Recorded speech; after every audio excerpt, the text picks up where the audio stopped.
स्वाहा तत्सवितुर्वरेण्यं भर्गो देवस्य धीमहि धियो यो नः प्रचोदयात्।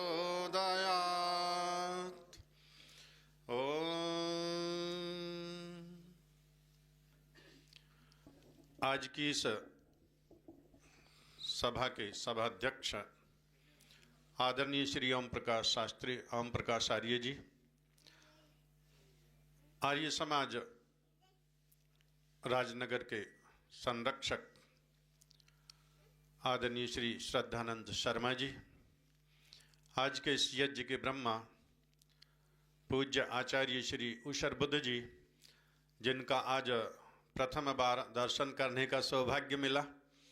यद्यपि मैं प्रवचन आपके प्रतिदिन सुन रहा हूँ लाइव के माध्यम से, एक एक प्रवचन, एक एक मंत्र की जो सुंदर सरल व्याख्या है वो मैं प्रतिदिन सुन रहा हूँ, बड़ा प्रभावित किया है उसने। और हम सब के मध्य श्रद्धेय सन्यासी श्री सूर्यवेश जी, आर्य समाज राजनगर के प्रधान आदरणीय श्री वीरेंद्रनाथ सरदाना जी, आर्य समाज राजनगर के मंत्री और जो बहुमुखी प्रतिभा के धनी हैं, जो विभिन्न संस्थाओं को देख रहे हैं, कहीं किसी के मंत्री हैं, कहीं किसी के अध्यक्ष हैं, कहीं केंद्रीय सभा में, कहीं जिला सभा में, कहीं आर्य समाजों में, आर्य समाज राजनगर की समस्त कार्यकारिणी, गुरुकुल की आदरणीय आचार्य जी, ब्रह्मचारिणियाँ, उपस्थित सभी भद्र पुरुषों और वंदनीय पूजनीय मातृशक्ति। सर्वप्रथम तो मैं ऐसा आर्य समाज के पूरे मंत्रिमंडल को साधुवाद दूंगा कि ये विषय का जो चुनाव किया है वो बड़ा सर्वोत्तम है, लेकिन विषय के अनुरूप समय नहीं है। जैसा विषय है वैसा समय नहीं है, लेकिन फिर भी जितना समय है उतने शब्दों में अपनी बात को रखने का मैं प्रयास करूंगा। आदरणीय मोहित शास्त्री जी ने बड़े सुंदर सरल, जितना उनके पास में समय था, समझाने का प्रयास किया है। आध्यात्म और ये विश्व कल्याण का मार्ग किस प्रकार हो सकता है। प्रत्यक्षता तो विरोधाभासी सा लगेगा, जैसा अभी आदरणीय मोहित शास्त्री जी बता रहे थे ना कि पूजा पाठ उपासना तो वृद्धाश्रम की चीजें हैं, और वृद्धा अवस्था में आकर के जब ना नेत्र काम करेंगे ना घुटने काम करेंगे तो विश्व कल्याण का इससे लेना देना क्या है। लेकिन आओ थोड़ा सा विचार करते हैं। महर्षि मनु ने एक बड़ा सुंदर श्लोक लिखा है, एतद देश प्रसूतस्य सकाशादाग्र जनमनः स्वयं स्वयं चरित्रम शिक्षेरन पृथिव्यः सर्वमानवः। एक काल था ऐसा कि जब संसार भर के लोग ज्ञान की, विज्ञान की, आध्यात्म की, भूगोल की, खगोल की जो भी विद्या प्राप्त करनी थी वो हमारे इस राष्ट्र में आते थे, और हमारे यहाँ ऋषि मुनियों के चरणों में बैठ करके वे उस विद्या को प्राप्त करते थे। आज ये हमारा वास्तव में दुर्भाग्य ही है कि इस संपूर्ण राष्ट्र के परिदृश्य में देखें, जो कभी विश्व गुरु हुआ करता था, आज उसे आध्यात्म का तो दूर दूर तक कहीं कोई पता नहीं है, लेना देना नहीं है। ये थोड़ा सा अगर अवशेष बचे हैं तो प्रहरी के रूप में कहिए या जागरण करने हेतु कहिए कि जितना बचा है वह इस आर्य समाज में ही बचा हुआ है, और जो जो इस आर्य समाज के संपर्क में हैं वो उसको थोड़ा थोड़ा निश्चित रूप से जानते हैं। जितनी हमारे यहाँ इस राष्ट्र में आज यदि वर्तमान देखें, पिछले दिनों कुंभ का जब मेला चला तो वहां पर गणना बता रहे थे कि लगभग 3 करोड़ सन्यासी हैं वहां पर। कुंभ के मेले में 3 करोड़ सन्यासी। तो मैं विचार कर रहा था कि अब ये सन्यासी कौन है? ये उपदेशक ही तो हैं, ये प्रचारक ही तो हैं। और जिस राष्ट्र में 3 करोड़ सन्यासी हो, 3 करोड़ उपदेशक हो, और वह राष्ट्र इतनी दुर्गति को कैसे प्राप्त हो सकता है? तो वास्तव में यही है कि वह सन्यासी तो है निश्चित रूप से, वस्त्र उन्होंने बदल लिए हैं, लेकिन विद्या नहीं है, सत्यासत्य का पता नहीं है। अभी जैसे मोहित जी ने बताया, आध्यात्म का सीधा संबंध अधि आत्मा, आत्मा का अधिग्रहण करने से है, अर्थात जिसमें आत्मा के विषय में जानकारी हो, जिसमें परमात्मा, वो परम आत्मा है तो ईश्वर भी आत्मा ही, हम सब सामान्य आत्माएं हैं और वह परम आत्मा है।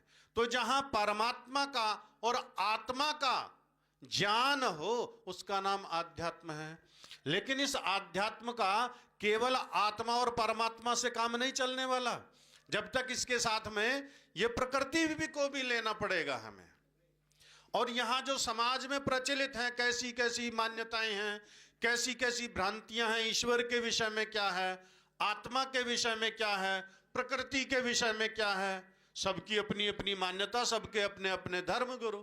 नहीं, हमारे गुरु जी ने तो ये बता रखा है, हमारे गुरु जी ने तो ये बता रखा, माननी सबको अपने अपने गुरु जी की। जो कॉमन गुरु है सबका, उसकी कोई नहीं मानता। भाई परम पिता परमात्मा तो सबका ही गुरु है, वह उनका भी गुरु, उनका भी गुरु, सभी का गुरु है, तो क्यों ना उसी की बात मान ली जाए। लेकिन उसके स्वरूप को कैसे जानेंगे? अभी तो ऐसे ऐसे भी मत में जो है कि एक ईश्वर के अतिरिक्त और कुछ है ही नहीं, यहां बस केवल एक ईश्वरी और कुछ ना आत्मा है ना ये प्रकृति है। कहीं यह है कि यह आत्मा परमात्मा का ही स्वरूप है, ईश्वर अंश, जीव अविनाशी। और जो आज हमारे यहां गीता, जो वेद को प्रत्येक व्यक्ति नहीं जानता लेकिन गीता को जानते हैं, और लगभग लगभग सभी के घरों में मिल भी जाएगी, भले ही वो लाल वस्त्र में बांध करके अलग रखी है हमने, लेकिन मिलेगी। वहां गीता में भी ऐसा लिखा हुआ है, ममैवांशो जीवलोके जीवभूतः सनातनः। और जो गीता को प्रमाण मानता है उसके मस्तिष्क ये कैसे निकलेगा कि यह आत्मा परमात्मा का अंश है या इसकी अपनी एक स्वतंत्र सत्ता है, अलग सत्ता है। महर्षि मनु कहते हैं, धर्म जिज्ञासा समानानाम प्रमाणम परमं श्रुति। जिसे धर्म अधर्म का निर्णय करना हो, सत्य असत्य का निर्णय करना हो, उसके लिए परम प्रमाण क्या है जी? गीता नहीं है, रामायण नहीं है, दर्शन उपनिषद भी नहीं है, उसके लिए परम प्रमाण क्या है? वेद है। लेकिन पहली पंक्ति क्या है? अर्थ कामेश सक्ता नाम धर्म जानम विधीयते। जो अर्थ और काम में ही आसक्त है उसे धर्म का ज्ञान होगा भी कैसे? नहीं हो सकता। लेकिन प्रमाण तो वेद ही है। अब वेद का प्रमाण लेते हैं कि यह आत्मा परमात्मा का ही अंश है, दोनों एक ही हैं। इस संसार में एक ही पदार्थ है या दो पदार्थ हैं या तीन पदार्थ हैं या असंख्य पदार्थ हैं? कितने पदार्थ हैं कैसे जानेंगे? तो वेद बड़ा सुंदर मार्गदर्शन करता है, स्पष्टीकरण करता है। बड़ा सुंदर मंत्र है ऋग्वेद का, द्वा सुपर्णा सयुजा सखाया समानम वृक्षम परिशस्व जाते। कितना सुंदर वर्णन किया है। द्वा सुपर्णा, दो सुंदर पंखों वाले पक्षी, अलंकारिक भाषा में समझाया, एक वृक्ष पर बैठे हुए हैं। यह वृक्ष क्या है? यह वृक्ष इस प्रकृति का ही प्रतिरूप है। और जो दो पक्षी बैठे हैं इस वृक्ष पर, एक इस वृक्ष के फलों को स्वाद ले ले करके खा रहा है। ये जीव है जो इस प्रकृति का भोग कर रहा है। और दूसरा जो दृष्टा मात्र है, जो सब कुछ देख रहा है, परम पिता परमात्मा, वो जीव के प्रत्येक कर्म को देख रहा है, अब उसके अनुसार उसका फल देगा। जब तक हम अपने स्वरूप को नहीं जानेंगे, मैं कौन हूं, थोड़ा सा संघर्ष हुआ, मार्ग में जा रहे हैं, गाड़ी थोड़ी सी कहीं टकरा गई भीड़ भड़ाके में, या कहीं बाजार में, या अड़ोसी पड़ोसी से थोड़ा सा झगड़ा हुआ, तू कौन है मेरे सामने तेरी क्या हस्ती है, तो तुरंत फिर हम आ जाएंगे तू कौन है। अच्छा, दूसरे के उस पर चिंतन है कि तू कौन है, कभी हमने अपने विषय में नहीं सोचा कि मैं कौन हूं। और जब हम जान लेंगे इस आत्मा को, परमात्मा को, प्रकृति को, तो वास्तव में हमारा अपना हित नहीं होगा। तब इस भावना को लेकर जब हम आगे चलेंगे, जब राष्ट्र में, समाज में और विश्व कल्याण की भावना निश्चित रूप से इसी भावना से पुष्ट हो सकती है कि जब हम यथार्थ को जानेंगे। और यथार्थ को यदि हम नहीं जानेंगे तो हम कितने भी, एक हमारे संबंधी हैं, रिश्तेदार हैं, तो मैं पिछले दिनों गया, उनके पास में बड़ा सुंदर भवन बनाया, भूमि का अधिग्रहण हो गया, मुआवजा अच्छा मिला, बढ़िया। तो बहुत सुंदर भवन बनाया, वो पूरे भवन में मुझे घुमाते हुए डोले, देखो ये किचन है, ये ड्राइंग रूम है, ये बेडरूम है, ये है, ये है, बहुत सुंदर बनाया। अभी मैं महीना लगभग होगा उसके, मैं गया तो उनके एक जो ड्राइंग रूम बहुत बढ़िया बना रहे थे, तो वहां उसकी पूरी दीवार पर वो सीलन आई हुई है। तो मैं अनायासी ऐसी पूछने लगा कि ये सीलन कैसे आई हुई है। तो उस समय बड़े प्रसन्न थे, पहली बार जब भवन दिखाया, अब की बार बड़े कुंठित हैं। बोले इस पड़ोसी ने, शब्द उनके ऐसे थे कि मैं यहां नहीं बोल सकता उनको, कि इस पड़ोसी ने मेरे सारे भवन का, मकान का सत्यानाश कर दिया। पड़ोसी ने बाद में बनाया, इनका पहले बन गया मकान। अब जब भवन बनाया उसने थोड़ा सा, ये भी होड़ होता है, प्रतिस्पर्धा, इसने इतना ऊंचा बनाया तो मैं इससे और ऊंचा बनाऊंगा। ऊंचा बनाया तो भवन निर्माण चला है, तो उधर पानी वानी का खूब रहा, तो वो सारी शिला भी उनके यहां पर आ गई। अर्थात जो मकान बनाने की, भवन बनाने की हर्ष, प्रसन्नता, उल्लास था, वो सारा आज छिन्न भिन्न हो गया। क्यों? क्योंकि जिसमें आनंद खोज रहे थे, जिसमें उल्लास खोजा था, वो तो क्षणिक था, वो तो परिवर्तनशील था, वो स्थायी नहीं था। और जब इस प्रकार की होड़ में, प्रतिस्पर्धा में हम देखते हैं खूब दौड़ करके, प्रकृति में कितना भी आनंद ले लेंगे, कितना भी हम सुख ढूंढ लेंगे। आज दोपहर में यदि भोजन खाया बहुत बढ़िया, रबड़ी, जलेबी, इमरती, रसगुल्ले, खूब आनंद, कहेंगे भाई आज तो आत्मा तृप्त हो गई, आनंद आ गया। कितने दिन के लिए? हाँ जी, घंटों के लिए है, बस दिनों के लिए नहीं है। शाम को फिर भूख लगेगी, शाम को खा पी करके बहुत बढ़िया सो जाएंगे, दिन निकलते फिर भूख लगेगी।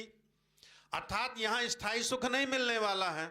सुख का जो स्रोत है उससे तो हम अनजान बने हुए हैं, और उस स्रोत तक पहुंचने के पूर्व पहले हमें स्वयं को जानना पड़ेगा कि मैं स्वयं को हूं। और जब मैं स्वयं को जानूंगा तो इससे पहले किसे जानना पड़ेगा?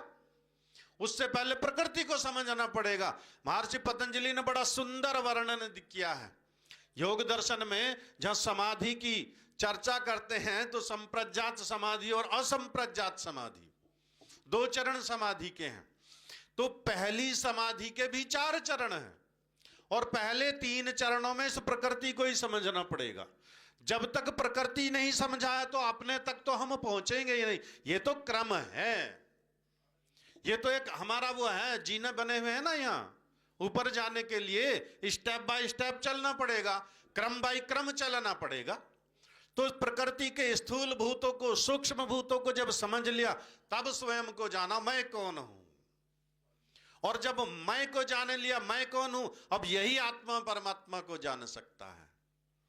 और इसे जानने के लिए, अध्यात्म के लिए है तो हमारा वैदिक वांग्मय बड़ा विस्तृत है, चारों वेद हैं, दर्शन हैं, उपनिषद हैं, ब्राह्मण ग्रंथ हैं।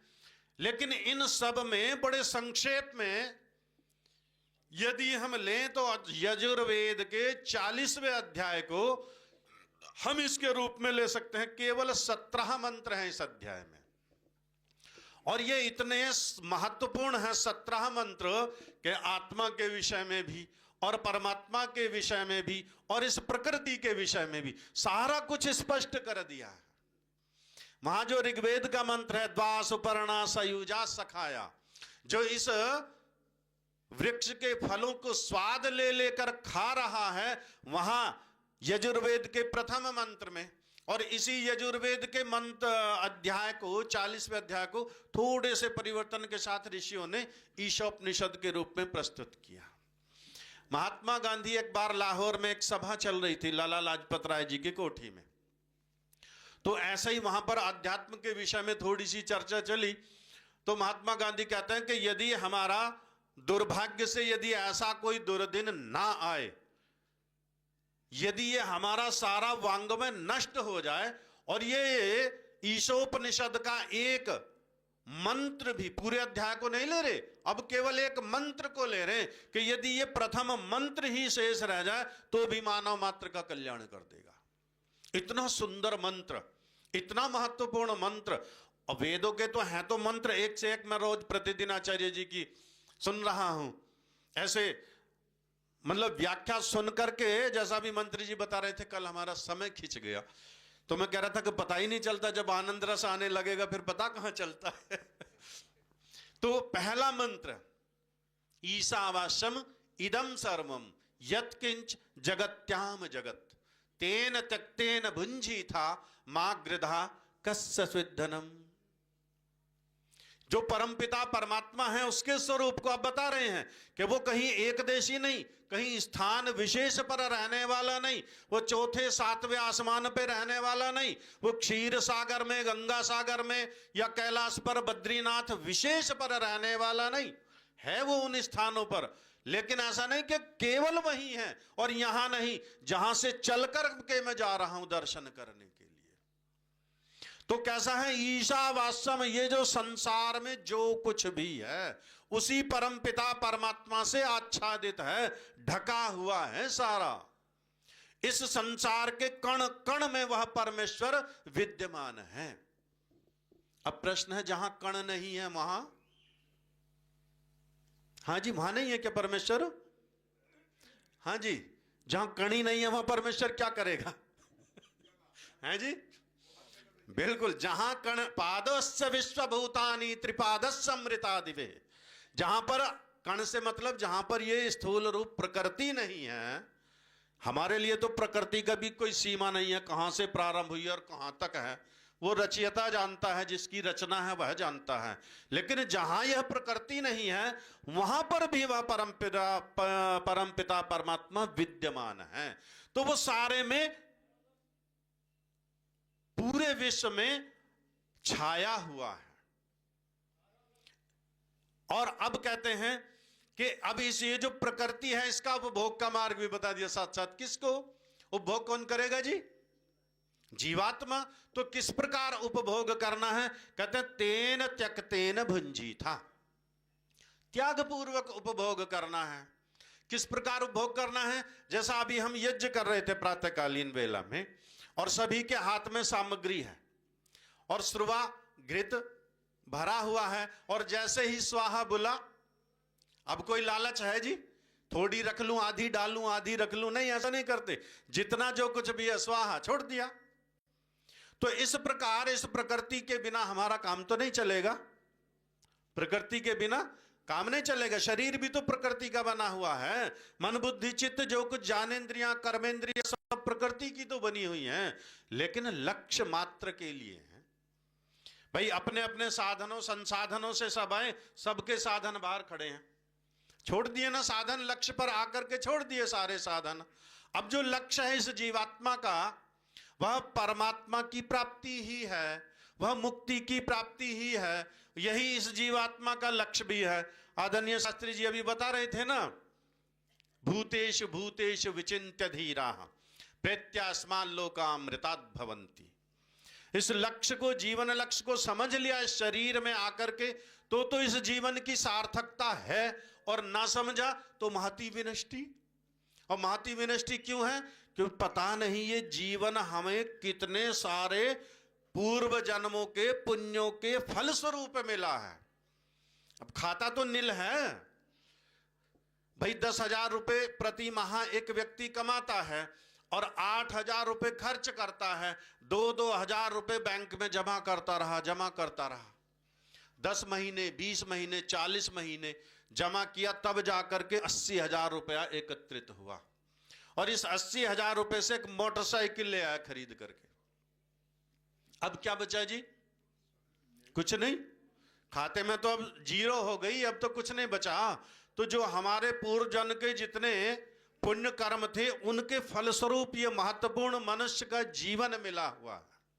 और इस जीवन में आकर के यदि लक्ष्य का ही पता ना हो, अथाह समुद्र है जहां कहीं उसका ओर छोर नहीं है, और नाविक है, नाव के अंदर है, लेकिन उसे दिशा का ही पता नहीं कहां जाएगा।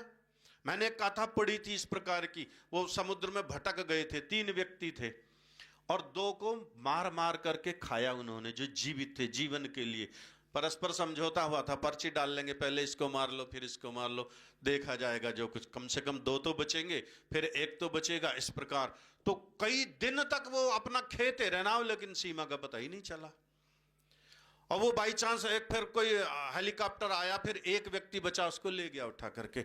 ऐसे इस महासमुद्र में हम गोते खा रहे हैं, कभी इधर को खेलो नाव को, कभी इधर को खेलो नाव को, कभी इधर को। और यदि लक्ष्य का पता है कि इसी दिशा में बढ़ना है, चाहे कितना ही समय लगे, चाहे वो हमें 10 दिन लगे, 20 दिन लगे, लेकिन जब निभ्रांत हो जाएंगे, यदि भ्रांति रहेगी मस्तिष्क में कि भाई इतना दिन तो हो गया, चलते चलते संभवतः हम गलत जा रहे हैं, दिशा मोड़ लो, तो फिर भटक गए। और जब दृढ़ विश्वास हो जाएगा हमें, अपने संकल्प का विश्वास हो जाएगा हमें, तब उस लक्ष्य की ओर बढ़ेंगे। और यदि संसार, हम अपने समाज की बात नहीं कर रहे, आर्य समाजियों की बात नहीं कर रहे, सनातनियों की बात नहीं कर रहे, पूरे विश्व की यदि बात करें और इस लक्ष्य को सभी जान लें, तो फिर इस संसार में जितनी अशांति है, जितना कलह कलेश है, जितना विद्रोह उपद्रव है, अभी जो 2 जगह तो चल रहे हैं ना युद्ध, यूक्रेन का और रशिया का, इजराइल का और हमास का, किस लिए चल रहे हैं जी? सत्ता की तो लड़ाई है, प्रभुत्व की तो लड़ाई है। और यहां प्रश्न चिन्ह लगा हुआ है, कस्य सिद्धनम, किसका है ये सब कुछ जिसके लिए लड़ रहे हो? ये तो यहीं पर रहना है सारा। और इस लक्ष्य को जब जान लेंगे तो फिर सारा हल हो जाएंगी समस्या, किसी भी प्रकार की, अविद्या की, अज्ञानता की, प्रमाद की, आलस्य की। भाई मनुष्य का जीवन है और ये सदा रहना नहीं है। कितने दिन का है मनुष्य का जीवन? हाँ जी, कितने दिन का है? हाँ, अब बिल्कुल वो पीछे से कह रहे हैं ना 100 साल, ये ठीक कह रहे हैं, 100 साल पढ़े, अभी तो आयु 20 वर्ष की है, अभी 80 वर्ष का तो समय है, देखा जाएगा। मोहित जी बता रहे थे कि बुढ़ापे में देख लेंगे। लेकिन वास्तव में क्षण भंगुर जीवन की कलिका, कौन जाने कल खिले न खिले, कली काल कुठार लिए फिरता, तन कोमल चोट झिले न झिले, भजले हरि नाम हरि रसना, आए अंत समय फिर हिले न हिले। आप सभी का बहुत बहुत धन्यवाद, सभी को नमस्ते। बहुत सुंदर उद्बोधन आध्यात्म पर आचार्य कृष्ण शास्त्री जी का, और बहुत ही सरल मार्ग प्रशस्त किया है उन्होंने विश्व कल्याण मार्ग के लिए। अतिशय आभार आचार्य कृष्ण शास्त्री जी का। और आचार्य परंपरा के रूप में सुप्रतिष्ठ ऋषि तुल्य आचार्य ऊसर बुद्ध जी भाव और भाषा के धनी हैं, और शैली तो उनकी इतनी बढ़िया, इतनी प्रभावोत्पादक है कि बहुत ही वो किसी भी गूढ़ विषय को बहुत ही सरल रूप में प्रस्तुत करते हैं। तो मैं अब आमंत्रित कर रहा हूँ श्रीमान आचार्य ऊसर बुद्ध जी को, और उनके संदर्भ में कुछ काव्य पंक्तियाँ। मनसा वाचा कर्मणा लेकर सत्याधार, मनसा वाचा कर्मणा लेकर सत्याधार, वैदिक कथा अनंत है वे कहते कई बार।